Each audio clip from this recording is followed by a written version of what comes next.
This video is sponsored by NordVPN.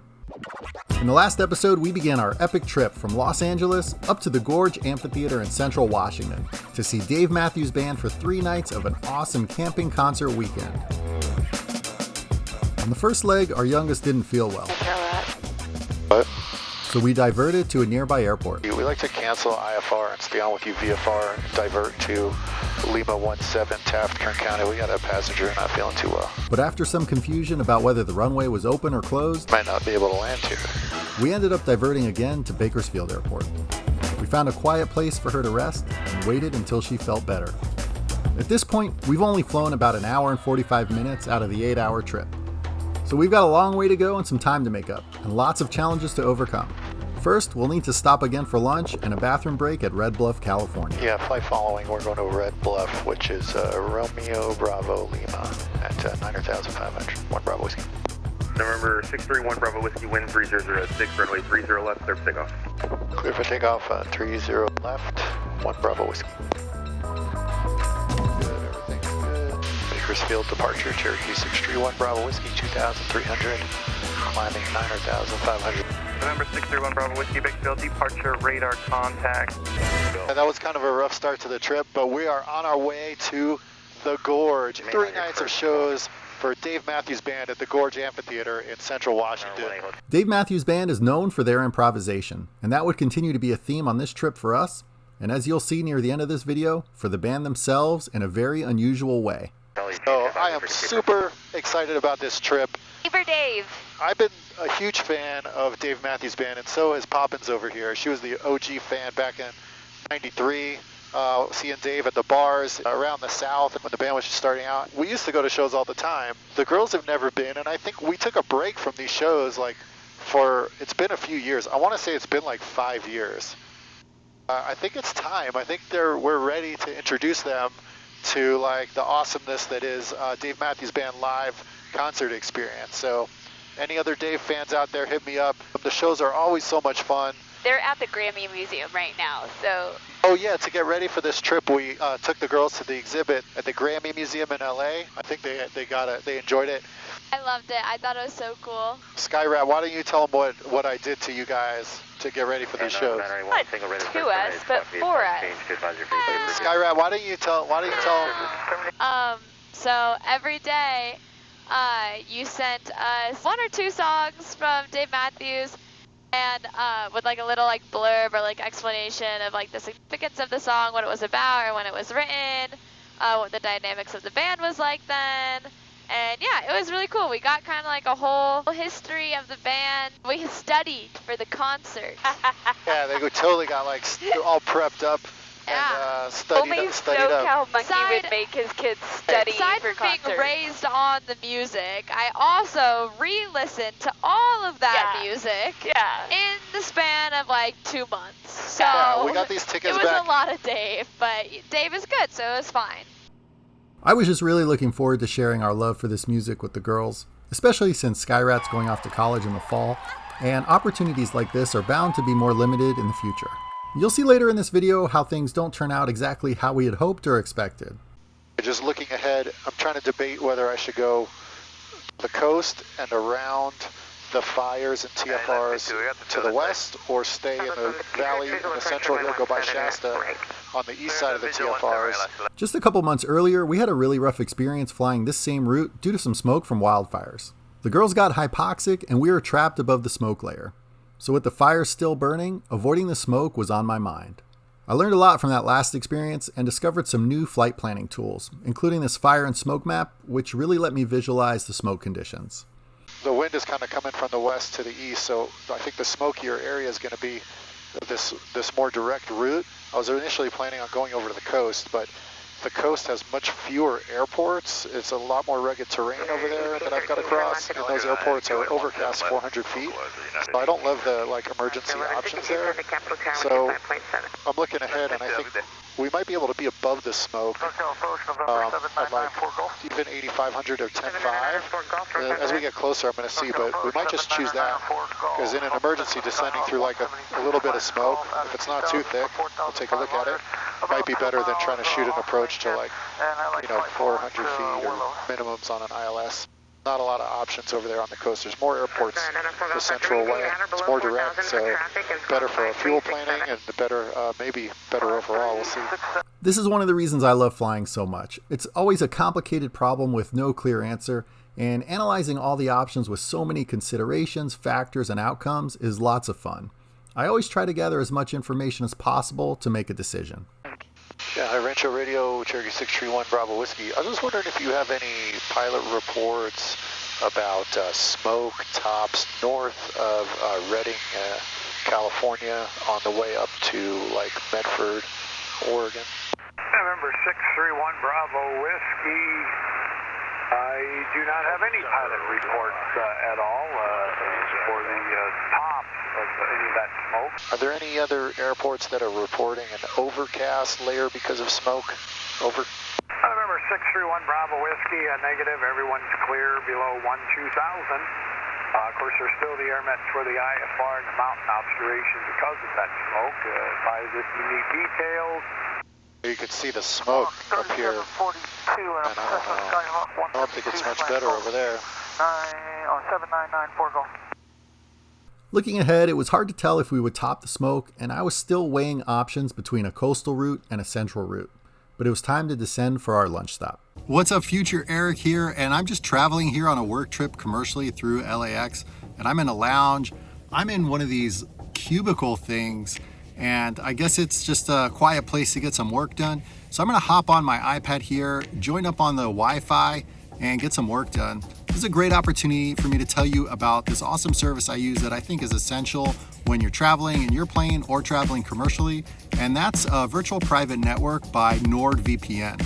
These public Wi-Fi networks are easy targets for hackers, and I like to keep my personal information and data secure and safe no matter where I am. NordVPN's virtual private network creates a secure internet connection, encrypts internet traffic, and blocks phishing websites. It also has a new feature called Threat Protection, which guards against trackers, malicious websites, and malware. Another awesome benefit of NordVPN is that you can get access to services or shows like Netflix and Hulu when you're out of your home country. I've been using NordVPN for about a year now, and it's just great peace of mind knowing that my personal data is secure and safe no matter where I am. So you can go to nordvpn.com/flyingmonkey to get an exclusive 2-year plan with a huge discount, plus 1 additional month for free. It's risk-free with Nord's 30-day money-back guarantee. In Oakland Center, Cherokee 631 Bravo Whiskey, get them begin our VFR descent for Red Bluff Airport.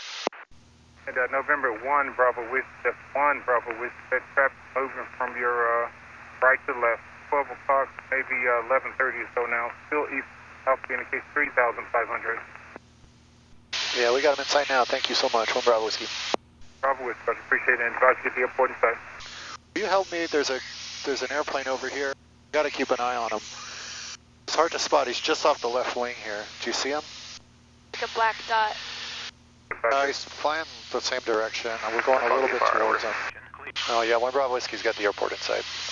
1 Bravo Whiskey, radar system now terminated. 121200. Squawk and VFR, thanks, 1 Bravo Whiskey.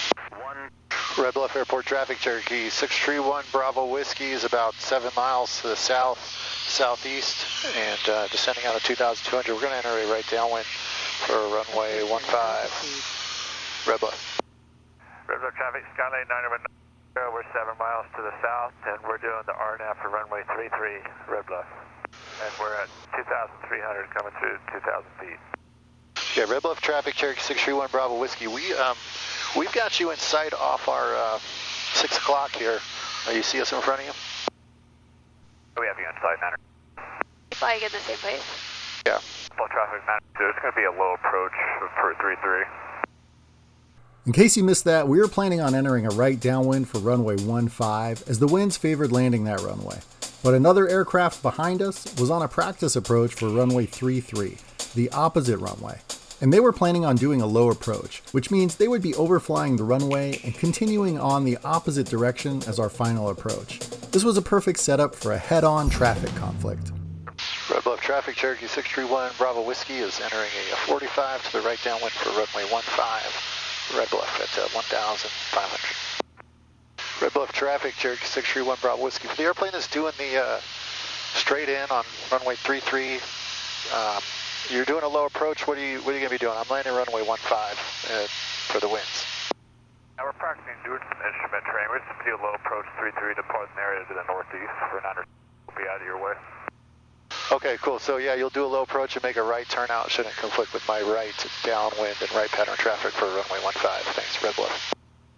Thanks, do you mind just extending a bit? Leaving Give us a little altitude. Yeah, I'll extend my downwind a little. 1 Bravo Whiskey for Red Bluff. Are they not supposed to do a straight in?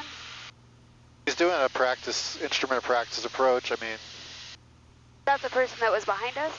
yeah. You see him? Let me know when you see him. Leaving altitude. He's gonna do a low approach, which means he's not actually gonna land. Then he's gonna go take off to the right, to the east. Oh, I don't see him. Red Bluff traffic, 920, missed approach, going around. Red Bluff. That's the approach. Okay, can we go? I'm gonna wait till he makes a turnout. All traffic, Sky 9. They're making a right turnout to the northeast. Red Bluff climbing through 1,200. Red Bluff traffic, Cherokee 631 Bravo Whiskey is making a right base turn for a right traffic, runway 15 at 1,500. Red Bluff. Never saw him. It's okay, I got him on the radar here, on the screen. Bravo Whiskey. There he is.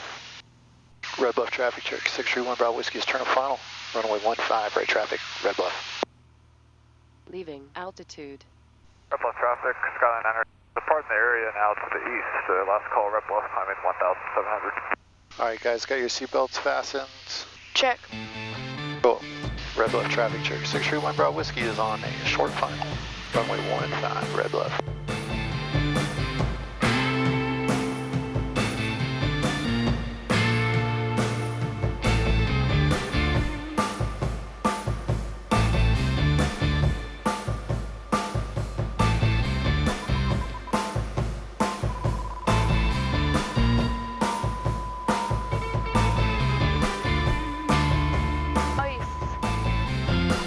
All right, so we stopped in Red Bluff, California for lunch and to get fuel.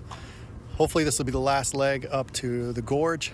And we got some food to go here and we're gonna hop in the plane and get going. We got a tight turnaround here because I don't really wanna land up at the gorge in that area when it's dark.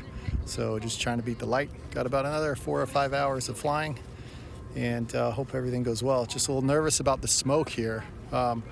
I think we're gonna go try in the central route because it didn't look much better on the coast, honestly, from what I could see. So we're gonna give it a go and see if we can climb over it. Red Bluff traffic, Cherokee 631 Bravo Whiskey is taking runway 33 straight out, Red Bluff.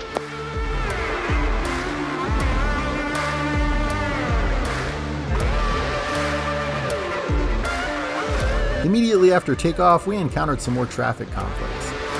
Climate 35 is established on the 9 miles final VOR 15 approach. You'll stay 2,100 and below Red Bluff.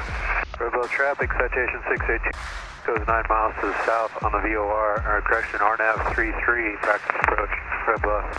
Once again, 2 aircraft were headed into the airport in opposite directions. I guess Red Bluff is a popular airport for practice approaches. Red Bluff traffic, Cherokee 631 Bravo Whiskey. We got the aircraft in sight that's on the 15 VOR approach, Red Bluff. Thanks for the help. It was time to pick up our IFR clearance and attempt the central route between the TFRs. Oakland Center, Cherokee 631 Bravo Whiskey, the request. November 631 Bravo Whiskey, Oakland Center, squawk 3316. 3316, 1 Bravo Whiskey. November 631 Bravo Whiskey, Oakland Center, radar contact 10 miles northwest of Red Bluff Airport. And Oakland Center, Cherokee 631 Bravo Whiskey, I'd love to pick up our pre-filed IFR clearance, if possible. November 1 Bravo Whiskey, roger, standby. So far it's pretty hazy here, but it's not terrible.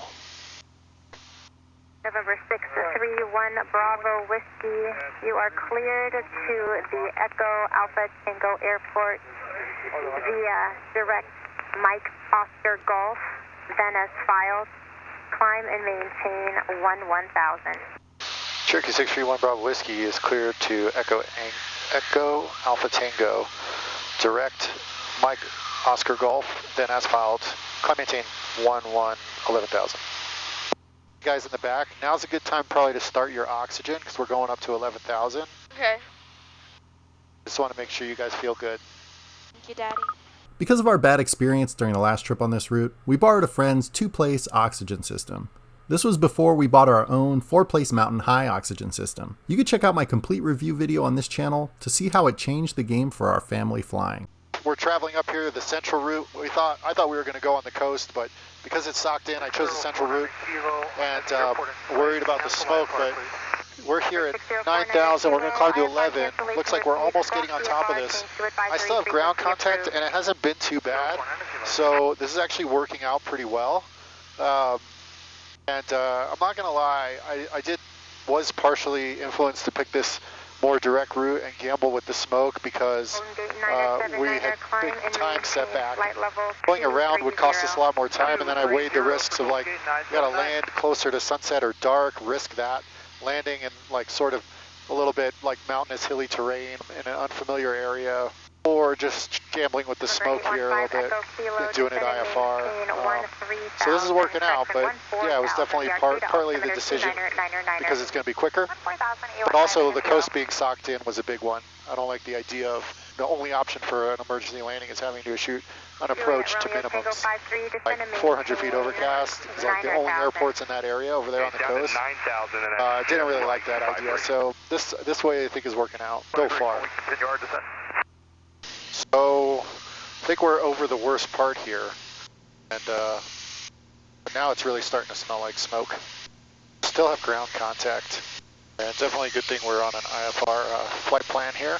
The smoke end in Oregon or Washington or anything? Yeah, it should end coming up here in a little bit. These poor people. We are in it now. The smell of smoke isn't too bad. I can definitely smell it, but it's not horrible. I'm going to use a little bit of oxygen. We're not above 12,500 feet, so oxygen isn't required. I just got this boost can just to feel better, and the girls in the back are in an actual oxygen tank, so they feel good. I've got my pulse oximeter, and I'm going to be checking my oxygen saturation level, so just monitoring all that stuff. All right, yeah, I'm at 95 now, which is really good for being at 12,000. Maybe it's because I just took a hit of that thing, but yeah, we'll just keep an eye on it. Crazy because there's a humongous mountain just to our right, Mount Shasta. Let that engine air filter do its work. I got my annual coming up, and I'll change the filter right after this trip. Number 1 Bravo Whiskey, I can offer you direct to chutes, Delta Sierra Delta, if you like. Oh, let me check that out. 1 Bravo Whiskey, 1 second.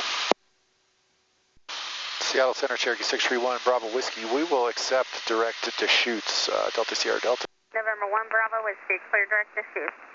Clear direct to chutes, 1 Bravo Whiskey. Chinook approach, Cherokee 631, Bravo Whiskey. Just want to make sure I'm cleared through the restricted area ahead of me. Cherokee 1 Bravo Whiskey, it's currently cold. Awesome, thanks, 1 Bravo Whiskey. This is going to be the worst of the smoke for this part, coming into Yakima. It's just nice to not, like, flying in this at night would really not be fun. Getting out of the smoke, that's good. All right, we are almost at the gorge, about to begin our descent, and it's been a long day. Hopefully, right now, we're going to descend, cancel IFR, and do a 360 around the venue, and hopefully that'll be awesome. Chinook approach, Cherokee 631, Bravo Whiskey. Just wondering if we could begin our descent. At some point, we'll want to cancel IFR and do a tiny bit of sightseeing over the Gorge Amphitheater before we head to Pangborn. With contact Seattle Center 132.6, have your request for descent. 132.6, thanks, 1 Bravo Whiskey. It had been 10 years since Poppins and I had been to this iconic venue. Seattle Center, Cherokee 631, Bravo Whiskey is level 10,000.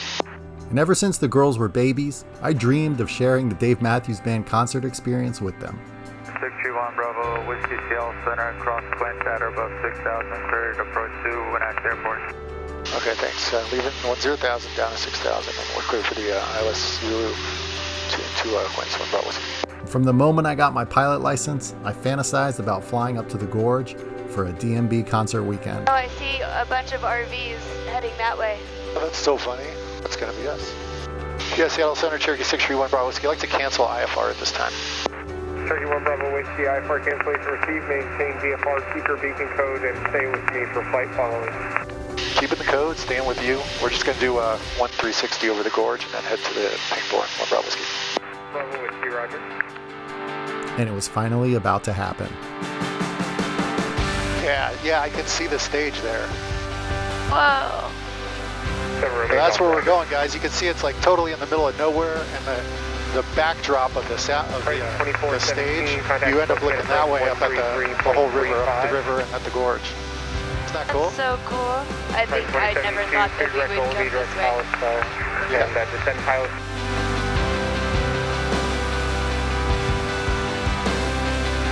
Wow, it's beautiful here. Holy cow. See that patch of grass up on the hill? That's where we're going to sit. No Yeah, so way. Yeah, wave to everybody. Hello to all the people who are camping. Oh, there's cows in this grass right here. Caution. This is where we're camping? Yeah, this is it. This is the campground. Awesome. Look at that. There it is.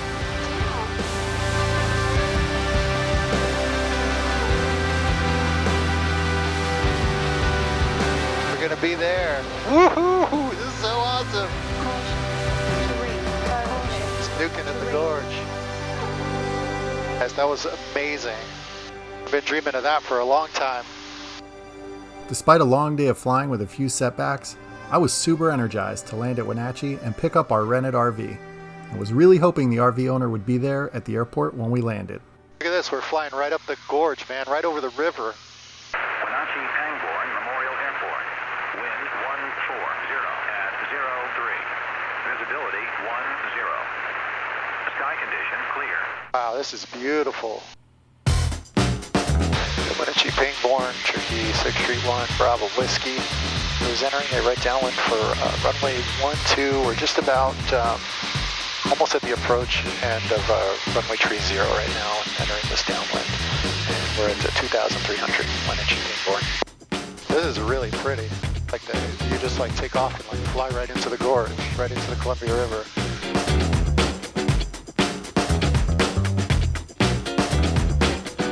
Wenatchee Pangborn, Cherry 631, Bravo Whiskey is short final runway 12, Wenatchee Pangborn.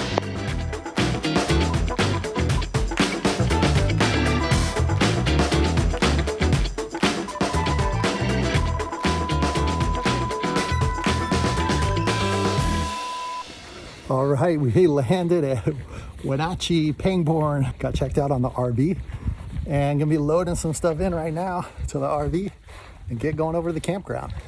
Hey, that's my suitcase. Is this a hint? Are you guys leaving me? Yep. You packed everything? Clear prop. We made it to the amphitheater, got settled into our spot, but found out some disappointing news the next day. We're here for the first show, and we just found out Dave came on stage and said that Carter and Stefan, the drummer and the bass player, have been exposed to COVID. Those two members aren't going to be playing in the show, so we're kind of disappointed, but I think it's going to be an interesting show anyway. I'm still really excited. The band had some guests fill in and still put on 3 nights of amazing shows. Sometimes things don't turn out how you expect, but we've got to improvise and make the best of what's around. Whatever you want, I'll give you that. Tell me we won't grow up too fast.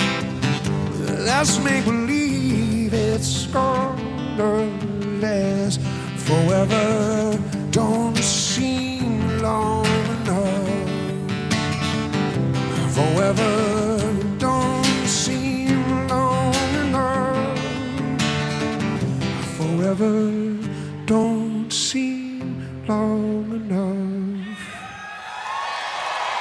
Thanks for coming along on the journey with us.